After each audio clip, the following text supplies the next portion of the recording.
Bismillahirrahmanirrahim. Wassallallahu ala sayyidina Muhammad wa ala alihi washabihi wasallam.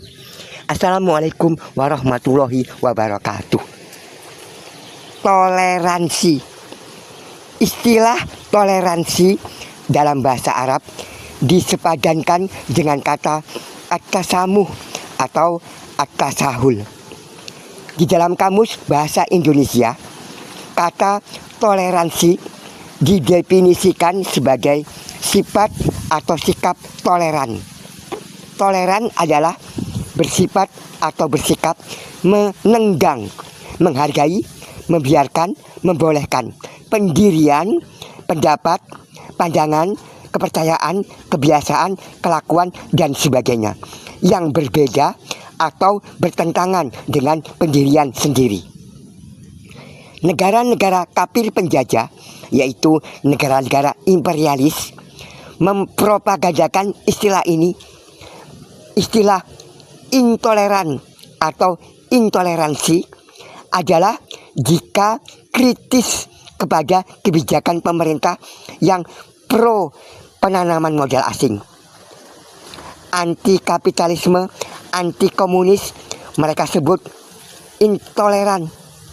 Anti LGBT, mereka sebut intoleran. Orang yang mendakwakan syariah Islam, mereka sebut intoleran. Orang yang menyampaikan ide khilafah sebagai ajaran Islam, mereka sebut intoleran. Mereka, orang-orang kafir, suka kepada LGBT, para penjual aset negara, koruptor, kaum separatis, orang-orang penista agama. Tidak pernah mereka sebut intoleran. Karena bagi orang kafir, yang penting mereka bisa menguasai negara lain, sampai negara yang dikuasai tidak sadar kalau mereka sedang dijajah. Hei, kita semua harus sadar. Allah memerintahkan kepada Nabi Muhammad SAW, "Qul ya ayyuhan nas, inni rasulullahi ilaikum jami'ah."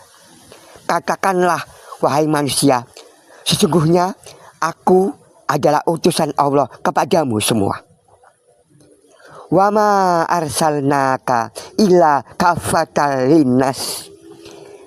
Dan kami tidak mengutusmu Muhammad melainkan kepada umat manusia seluruhnya. Wa ma arsalnaka illa rahmatan lil alamin. Dan tidaklah kami mengutus engkau kecuali sebagai Buddha Maitreya, sebagai rahmat bagi seluruh alam. Tidak ada masalah antara Islam dengan toleransi. Yang bermasalah dengan toleransi justru orang-orang kafir itu sendiri. Istilah toleransi muncul dalam sejarah perang agama antara Katolik dengan para penentang Katolik. Penentang Katolik terbesar adalah Protestan. Gereja Katolik memiliki mahkamah inkuisisi yang bertugas untuk mengusut, kemudian menyiksa setiap orang Kristen yang dianggap bidat atau menyimpang dari ajaran resmi Gereja Katolik. Mahkamah inkuisisi didirikan pertama kali oleh Paus Gregorius IX pada tahun 1123. Kemudian mulai tahun 1252 oleh Paus Innocentius IV, Mahkamah Inkuisisi diberi hak melakukan persekusi agama. Saudara perempuan Raja Charles IX bernama Margaret, agamanya Katolik, tapi ia menikah dengan Raja Henry III dari Spanyol yang agamanya Protestan. Raja Charles IX yang Katolik marah, lalu membunuh kaum Huguenot yang semuanya Protestan, menewaskan 5.000 sampai 30.000 orang mulai tanggal 23 Agustus tahun 1572. Peristiwa inilah yang disebut sebagai Hari Pembantaian Santo Bartolomeus. Perang agama ini berlanjut hingga ratusan tahun, dan pada abad ke-17 Masehi muncul dua kubu.